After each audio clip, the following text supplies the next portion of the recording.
The GH4 is the latest in Panasonic's flagship GH series of cameras. It is selling at the same price as the GH3 was when introduced, and that was why I bought one. If it had been at the £1,800 mark as was rumoured, I would have passed on it and stuck with my much loved and highly capable GH3. The GH4's unique selling point is 4K video, but I am mainly a stills man, so, interestingly, here is a camera whose headline-making attraction is not of great interest to him, at the present moment at least. But the GH series has always been just as serious a stills camera as it has video, and the development that Panasonic put into the movie side has never, so far, compromised the stills performance. Has it with the GH4? Has a series which started as stills cameras with video capability become a video camera with stills capability? Let's take a look. I never made any secret of the fact that its GH3 predecessor was the best handling and most enjoyable camera to use that I'd ever owned. So at the forefront of my mind were two thoughts. One, is it a worthwhile upgrade? But a darker one too, have they spoilt my favourite camera? I can answer the second thought immediately. No, they haven't spoilt it. Amazingly, they've resisted the temptation to change it for change's sake. Pick it up blindfolded and you wouldn't know a GH4 from a GH3. Yippee! Put the familiar battery in the familiar battery compartment. Go to insert the SD card in its compartment and you notice something subtly different. The door is more strongly sprung. It shuts with a confident click. This one won't fly open of its own accord like the GH3's did. And that is the story of the GH4 really. Every area that could be usefully improved, updated, speeded up, has been. What couldn't has been left alone. The SD compartment catch is too feeble. Strengthen it. It's too easy to accidentally twist or nudge the mode dial and find yourself shooting video instead of stills. Put a lock button on it. The camera bristles with improvements and updates, sometimes small, always worthwhile. The GH4's electronic viewfinder looks bigger and is clearer, the image richer and more detailed. Faster updating means less smearing. The eye cup is wider, so that not only does it exclude extraneous light better, but four eyes like me can see the screen from corner to corner. And the edges are as crisp as the middle. The monitor is similarly upgraded, and of course retains full articulation and, important to me, can be folded face into the camera back to avoid scratching or damage. There are so many new features and upgrades that it would be tedious to list them all. The price focus peaking has made it at last.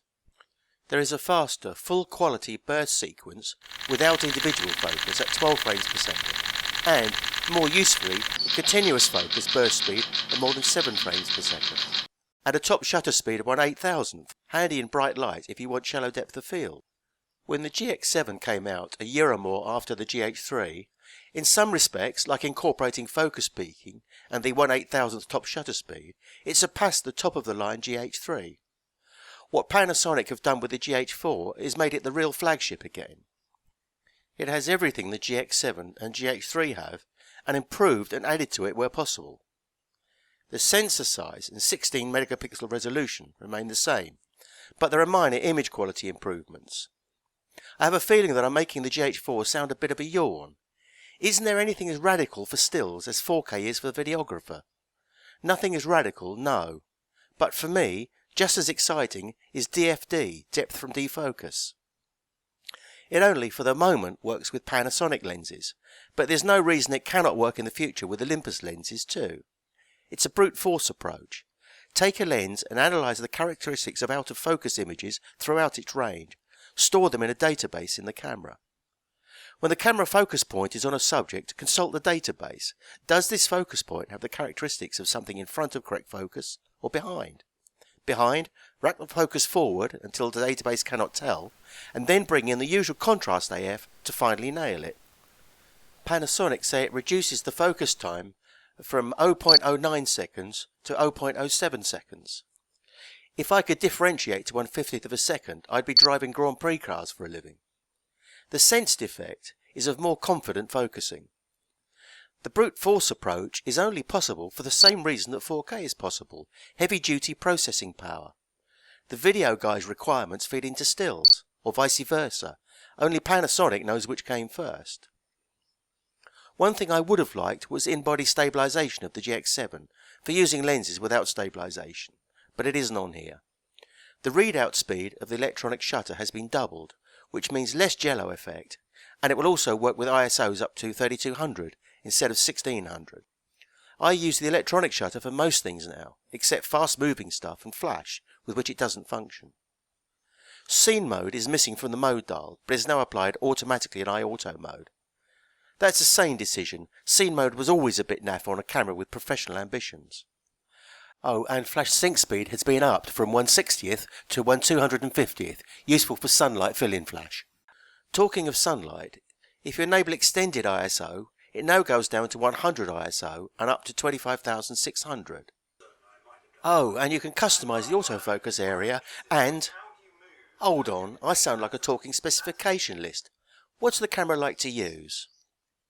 It's a joy. It is responsive and solid and feels like a camera for grown-ups.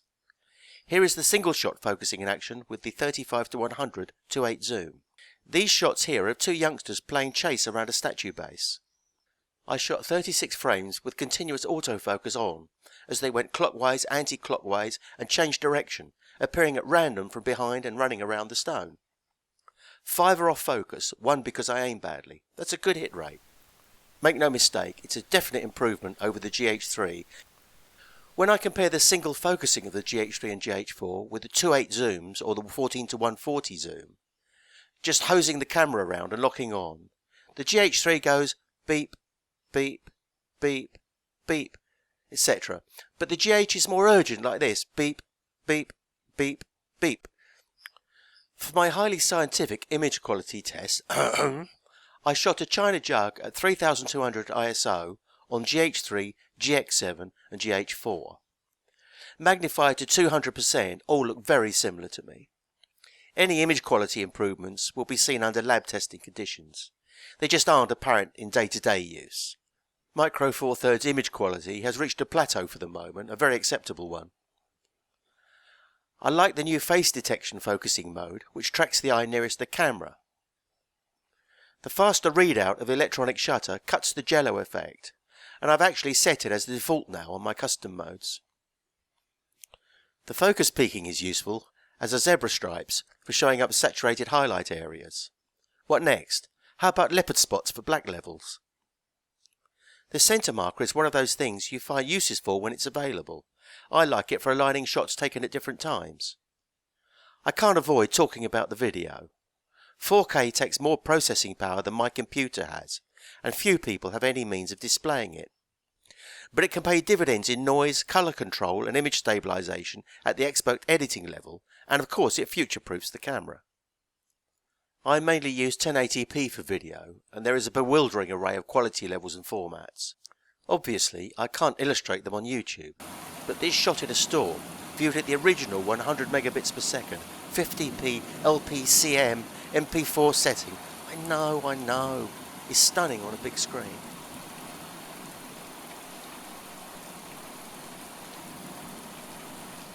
As is this extended telly at 300mm shot of wind blowing across a field.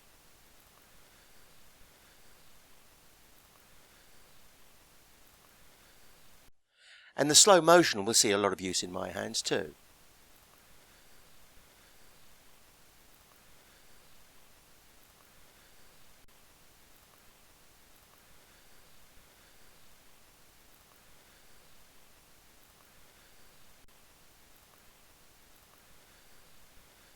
To sum up, if you have a GH3, is it worth the upgrade? If you want 4K video, the question answers itself. For stills, the answer is less cut and dried. If the depth from defocus technology brought the continuous focusing up to the best full-frame cameras, I'd say yes regardless. If the GH3's continuous focusing ability is fine by you, then there is no overriding advantage in upgrading. Nevertheless, practically every aspect of the GH3 is improved on the GH4, and there is no question that it is an upgrade. It is simply a nicer and more complete camera, so while you wouldn't necessarily upgrade your photography, your experience doing it would be a better one. One thing particularly struck me while using the GH4. The 12-35 and 35-100 and 14-140 zooms really suit it. They feel really tightly integrated and responsive. I reckon I could do practically everything I need to do with just those lenses, real workhorses. I always use the battery grip with the GH4 because it makes the camera as wieldy in portrait mode as it does in landscape, plus battery life ceases to be an issue. If you want a small camera body, this is not it. Here it is with its titchy stablemate, the GM1. See what I mean? The choice between the GH4 and its main competitor, the Olympus EM1, is an interesting one, epitomised by their completely different methods for improving their flagship camera's continuous focusing performance. Olympus implements a Micro Four Thirds version of the DSLR's phase detection. Panasonic rejects legacy solutions and applies a highly original database and brute processing power solution in the form of depth from defocus. The net result is much the same, but such divergent strategies are what put the Micro Four Thirds system in such an exciting place right now and provide us photographers with genuine choices. In the end, the GH4 is a photographic machine as much as a Micro Four Thirds camera. State-of-the-art stills and state-of-the-art video in one package. There's no retro design or nods to the past. It is to date Micro Four Thirds' ultimate hard-edged digital photography tool. It includes everything that Panasonic have introduced in other models since the GH3, adds new ones and updates others, and re-establishes the GH as the top model. Yes, it's a jack of all trades, but unlike Jack, it seems to have mastered all of them. Thanks to ePhotozine at ephotozine.com for their help, and thanks for watching.